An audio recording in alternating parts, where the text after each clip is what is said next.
Hello. How you doing today?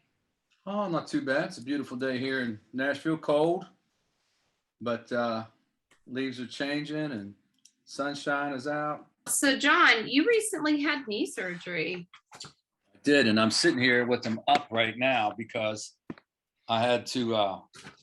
I'm in week 8, and so I had to.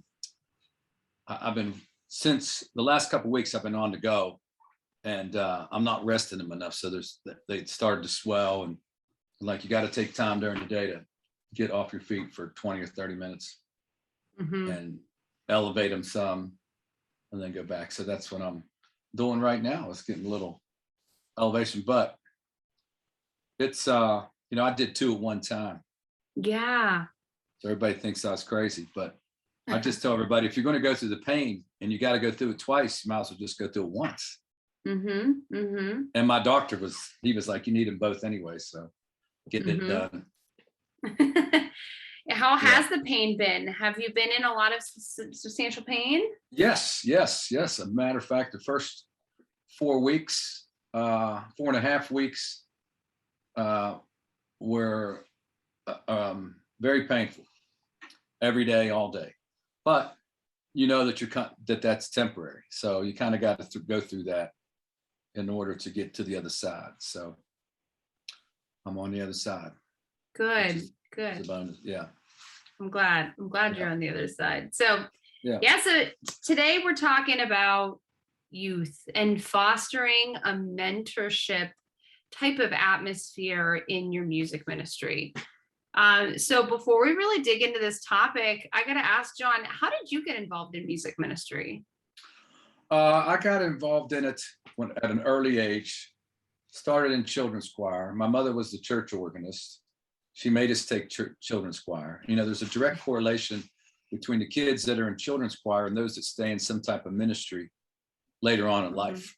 So that direct correlation. So then I went to a high school seminary when I was 15. My sophomore, junior year of high school. And when I first got there, they knew I played and sang. You had to audition for it. Was a all male group, and so they made me the choir master, the assistant choir master to the priest. And I had been doing this since I was 15, 16 years old, and didn't want to do this, but kind of got, it was just, if I was going to mass, I was going to play and all that kind of stuff. And then the older I got, I found I wasn't going to mass unless I was playing. Which that might happen to a lot of musicians, church musicians, that if you're not playing, are you still going to go to mass, And so that's when I was playing in rock bands when in the late, always since I was 16 as well. But then when I was doing it as a profession, and when I came out of the Navy band, I started playing with my own band, had a job, and then I was doing a contemporary ensemble every other week. So I was only going to mass every other week. And I didn't know what I was doing. We were just rocking it out. This was in the early 90s. And so I had written some songs, and my pastor at the time in West Morgantown, West Virginia, was good friends with Virgil Funk. Oh, nice. They went to school together. So he calls Virgil and says, I got this young, artist. He thought I was crazy, the pastor did. So, because he didn't want the contemporary stuff. And then it was really kind of new kind of thing. And so Virgil told him I should send whatever I got to World Library. That's what he told him, World Library Publication. So I did. And in 1995, I had a cassette that I made for $300. Nice. It had 10 songs on it. And they took it and as a distribution deal. And I thought that was something major, but it's really nothing. And then Father Jim Marchanda got a hold of that cassette and was going to LA, to the LA Congress for a conference, and called me and said, I like your stuff. Do you think you'd go with me to a workshop? I'm doing a workshop in LA. bring your band. And Meredith, she was Meredith Joseph back then, but Meredith Augustine, she grew up in West Virginia too. So we were all in the same band. We played weddings and bars and stuff on the weekend and play on Sunday. So it was the same kind of, yeah. And anyway, so we went to LA Congress in 1997. And I remember sitting in the rafters, seeing the opening event. And I looked at her and I said, I think I could do that, what they're doing for sure. And then I've written 5 of their theme songs since then at LA Congress. Nice. Mm-hmm. So it was kind of LA Congress was kind of a breaking ground. And then in 96, I did an NPM, sang one song at a showcase because they had taken that cassette, and maybe it was 98. Anyway, nevertheless, it was before 2000. Were you born then? I was born then, John. Okay. Yes. Okay. I'm not that young. Okay. And anyway, so from there, things just kind of snowballed and people wanted more material. And then they started asking to travel. Can you come to my parish and that kind of thing? And I knew, I didn't know what I was talking about. I had a music degree and a business degree. And, I'm playing at church and I just didn't know enough. So that's when I decided to go work on a master's at Catholic Theological Union in pastoral studies. And that opened me up to a whole new world of realizing that what we know is just a smidgen of the iceberg.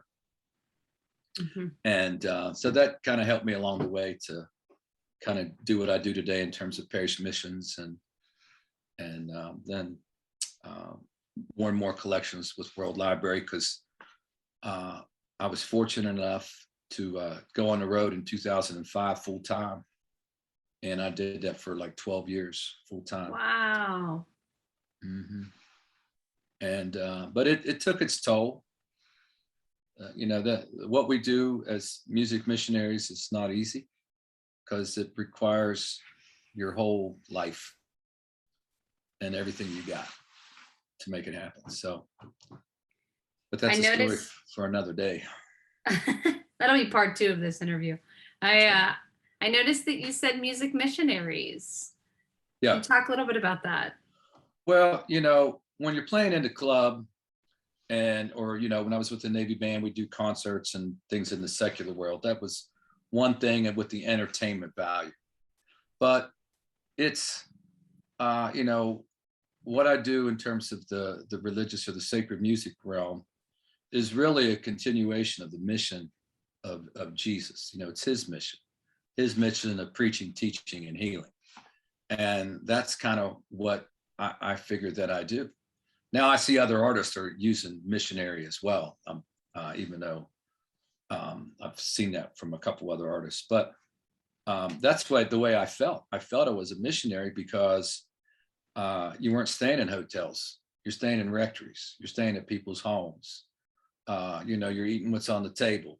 This isn't, some other artists out there, they have to have hotel rooms. They got to do this. And I was like, it's even hard for me to take money to do what I do because I feel that we should give it away, but you have bills to pay and other things. So there's a value to it that, that I think people, can afford in order to bring a fresh, new look to the gospel, to hear somebody else's story, to help enliven a music program or a youth program or something like that. That has value because then it brings people to your church, and then you can foster it from there. So nevertheless, I don't know how I got off that 10. Did you see my ADD kicking in? I really don't think it's that bad. I mean, okay. At least in this discussion, because you're talking about exactly the right thing, that we really are. I think it's an interesting idea too, John, for someone who is, let's say, a full-time music minister who doesn't tour for their music ministry. To remind us that music missionaries, we do go forth. We are sent forth, even if that sending forth means that we only minister in one church location on the weekends. That's true. That's right. That's still very strong. It's still definitely something that we, like all full-time music ministers, do. Yeah. So we're all missionaries, we're all missionary. And Because if it's not about the mission, then what's it about? Right. You know, and to sort of try to stay focused on the mission at all times can be a challenge at times too, you know, when things aren't going right or that kind of thing. But prayer is key, I think, you know, staying focused on that and always trying to authentically reveal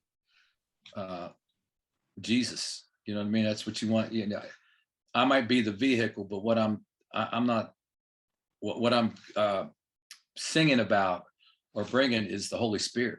You know, I want people to have an encounter with God so that our faith matters and they can look at their Catholic faith and say, you know, I need this in my life. You know, I need to belong to this community. I need to sing these songs. I need to give thanks for the things, the blessings in my life and the tribulations, you know, even the difficulties, because without the difficulties, there, you know, learning lessons come in those things as well, even though sometimes it's hard to see. But I think we become stronger and to get through difficult times that are inevitable. Absolutely. I'd love to talk for a little bit, if it's okay, about mentoring in our music missionary, you know, in our role, fostering a mentorship mentality with the young people and the youth in our music ministry. Why is this so important to you? Why is fostering that mentorship so important to you? Because it has to happen. It's part of the, I think, the progression or the evolution of life or the evolution of the minister or the artist or just us in general, that we have to pass down. It's like, I can't give my children faith, but I have to show them my faith in order for them to choose that for themselves, you know? And it's the same thing I think with the music ministry, that we first have to invite, and then you have to accompany along the way. You know, there's something about that, creating friendships or not, well, relationships of sort in the ministerial aspect, so that people can look at what, you know. So when I'm working with youth, I just don't sing the song. You also tell them what the song's about and why you're singing the song and how it fits in the liturgy and what part of that liturgy is and why that matters and that kind of stuff. So, you know, there's a mentorship that goes along both intellectually, spiritually, musically, you know, so that they can get that whole body, mind, and soul thing from the music. But we need the young people because they have a voice. They see things we don't see. They live in a world that we don't live in. Their voice matters. And if we keep pushing them back or not giving them opportunities or ways to express their own spirituality in a language that's understandable. If we want to throw down just what the music director likes, and this is what we're going to do, you're only going to keep those that think like you do. And then we're only going to have a church of one way mind. And It's a big God who's ineffable. And as soon as I think that, you know, it's all about my way or I have the right way, like we have a 5 o'clock Sunday night group that I mentored these young kids, and then I let them fly and I let them kind of make their mistakes along the way. Then I talk to them about it. Then we discuss it. And, but they are rocking it. And then I have to go hands off. I want to be in there a little bit, you know, I think I need to be there. And you have to let go of that as a mentor and let your students, your apprentices do their thing, and they will do it. And so in some ways I feel like Simeon, you know, when he held Jesus and said, I can go now. Yeah. You know, that's, you know, in my middle 50s, you know, we're looking at the last quarter of life. And how are we leaving? What condition are we leaving this church in? It's now the time for me, I think, to be more of a coach. You know what I mean? That's the approach I have at it as the coach, looking for players and bringing them along. And but it's important that we involve them. and give them a space and a voice. So like in our parish, I noticed that we have a children's choir. So those are kids up to about junior high. Well, once they get out of junior high, then we have a contemporary ensemble that's supposed to be high school, college kind of thing. Well, I noticed that the boys disappeared. And I had some really talented young fellas. So I created a special group just for these guys that their voices are changing between the ages of like 14 and 18 kind of thing. And so they're called the Young Apostles, Voices of Change. Oh, I love it. And so that takes a unique thing from the director's standpoint, because now you got to find the right key. Can't sing everything in the key that's in the book. Find stuff that they like, keep them engaged and that kind of thing. So I have about 9 of them when they all show up. And hopefully that then builds that group, that they'll stay, and then that flows into your adult choir or whatever else. You know, we don't have a farm club for the adult choirs. After children's choir, there's a big lull, you know, and if you look at the age of our choirs, they're kind of old and that kind of thing. So, you know, it's important in order to keep the choir mentality, which is a whole nother topic for discussion that I think is a dying breed. I think we're losing, you know, that was a baby boomer era of, you know, choirs and that kind. But if you look around, they seem to be dwindling. It's an older group, and people are turning to more 6 or 8 singers, you know, smaller ensembles that are tighter and better. And this friend of mine who's in the music industry, he was talking about choirs. He says, you know, the thing about choirs, you're only as good as your weakest singer. So therefore, he says, a lot of times choirs only breed mediocrity, because you're only going, you know, and I had to think about that, but, you know, that has a lot of merit to it. I think the thing though with a choir is that, in particular with the choir, especially in music ministry, that is the home base, I believe, for people who feel a calling to get involved in music, but have very little music theory, musical and vocal training. Because with everything else we do as cantors, instrumentalists, I sense that at the very least, we provide a lot of formation for our cantors and our ensemble members. But with the choir members, sometimes that may not happen. And a lot of them, I don't know, John, if it's just me, but I've pretty much almost always had at least one choir member who says, I can't read music whenever they get to the choir, you know? And so, you know, I think that is unique to a choir, especially in a church setting. Yeah. And therefore you're limited, you know, on what you can actually kind of do. But anyway. Right. Anyway, when it comes to the youth, though, you know, it's very important that we continue to foster these young people and go out and get them, because they're not going to come to you. Right. I mean, you really have to be the agent, or, you know, like the guy that would go for the baseball club, he'd go out and the scout. You have to be a scout, you know, and somebody says so-and-so sings or so-and-so's good. You have to go find that person and invite them to be a part of that. And I think once people start to see that, and you start to create a program that is good and has that sounds good, it'll attract other people, you know. Right. So, and I think that comes from leadership too. I think music directors,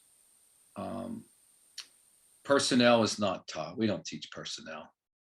You know, we don't teach management skills. We don't teach recruiting ideas.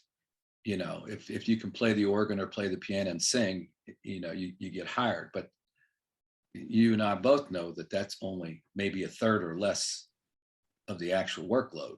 Right. You know, so one of the things that I've been able to develop here in Nashville as a music director is a program. So I manage a program. So I've been able to go out, find other companies, empower other people.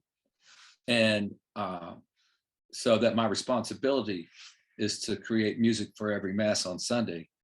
And if I can get other people to volunteer and be a part of this, that makes them bigger. That makes a bigger community. And then one day, if something happens to me, it can roll. It can go on without me. And I think that's what music directors should be looking at is, what's the place going to look like when the day you leave? That you're working towards this program to walk on its own without you. And right. that takes time, and you have to have a pastor who's on board with that as well. You have to be the person to be the personable one to keep after them and all that kind of thing. Right. Because they're youth, and they're gonna miss rehearsal, and they're not gonna do what you ask them to do. And so you got to be patient, and you have to kind of, I treat them like they were my own children. And I wish my daughters get married here in 18 days. Wow, that's good. That's great. It is. If all the bills were paid, it would be great. But... Well, actually, let's just take a second before we go back into this. Let's talk about that. So from your perspective as father of the bride, has your experience with your daughter getting married kind of refocused your viewpoint when you work with couples who are getting married at your church? Yeah, don't do it. Don't do what? Don't have a daughter that gets married? No, don't do weddings. Let's get out of the wedding business. No, I don't know about that. No, I'm just kidding. No, not really. Just because, brides come in so nervous, and they think it's a big deal to plan. It is a big deal, but it doesn't have to be a prolonged agony thing. When I meet with the bride and stuff, she's in and out in 15 minutes, and she's got it picked out. It's done. And they're like, wow, that was so easy. I'm like, yeah, just trust me. I got you, And but with her, it's going to be different because now I have to arrange the music, but somebody else is playing. I think I might be doing one thing, but I've got some local friends in Memphis and that kind of thing that'll be playing for the wedding. So it's kind of unique to kind of sit back and be a participant in it. Right. And of course, I don't know what that is yet, but I'm sure I'll be crying like a baby. Probably. That's okay. Rightly so. And rightly so, John. Yeah. So you've said a couple of great things. I just want to kind of summarize and just point upon, number one, if someone's listening to this and they want some takeaways on how they can really apply this to their situation. Number one, first and foremost, invite, right? Invite, because that is the number one way we all know how to really attract people in general, but especially young people into our programs. Two, you said something interesting, create a common language or context. John, and I've noticed this a lot too, that we as pastoral musicians speak in liturgical shorthand. We assume that people know that, for example, during Lent, we don't sing Alleluia. But, a lot of the times we need to establish that body of knowledge with younger people that we're working with. So to take the time to be intentional and to explain that context is very educational. And you pointed that out, and that's a really good point. Three, let them make decisions and let them make mistakes. Really good points. I mean, really. And then my favorite, take your hands off the wheel. Absolutely. Absolutely. Got to take your hands off and trust in God. Jesus, I trust in you. And, the thing is, if they make a mistake, it's okay. They learn from that mistake, and how we handle that mistake is the thing. If we come in there like a bull in a china shop, you shouldn't have done this and that, you got to be kind. And then the other thing is, I think as a director, is to protect them from the wolves that are out there that are going to gripe. Because, they may do something contemporary and rocking and they think it's great. And you're going to get 5 people call you and say, why are they doing that kind of music and blah, blah, blah, they're going to complain. And you don't tell those people that. You keep that and you hold on to that, because those kids don't need to hear that. They don't need that negativity brought to them. So, the music director's got to, whoever's in charge has kind of got to hold some of that negativity, because everybody's got an opinion, and the thing is that as a director, you got to take a direction no matter what anybody says, and you got to go with it. Because if you listen to everybody else around you, you're not going to go anywhere. You're going to keep spinning your wheels. So no matter what, stay on a direction and go with it. So if you're going to say my 5 o'clock is a rockin' mass, let it rock. And if people are going to complain, let them complain. Right. Let them complain, because there's going to be because of the 5 people that complain, I got 50 that say they love it. So, it's a matter of analytics. You're looking at the data and saying, okay, I got 3 people real loud complaining. I'm not going to jump up and down and get worried because 2 people said they didn't like the music. So let these kids shine and do what they do, because I'm telling you, they're so talented, and what they're bringing is fresh, and we need to hear it. Sometimes I think we get a little bit too stale and too stiff, and so, but now on the other side, which is a conversation for another day, how well does praise music and that kind of stuff fit the liturgy? That's a question for another time, for another podcast, because it doesn't always fit. And that's sometimes where I kind of have to step in and say, okay, what did that song actually have to do with communion? To be in communion with one another. That's where you have that teaching moment then, when they're looking, because they want to do the top 10 of the praise tunes that are coming out off K-Love and whatever, radio station they're listening to. And so there's a lot of balancing that you have to do, coaching, but at the same time, letting them grow. Yeah. Does that help? It really does. It does.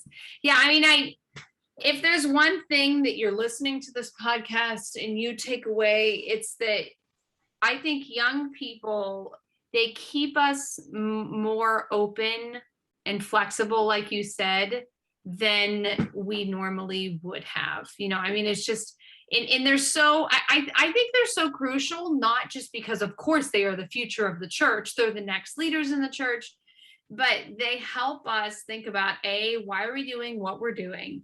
And B, how can we maybe get out of our normal box and maybe find options that are a little bit better? Yeah. And also, don't be a Grinch. No, music director, don't be a Grinch.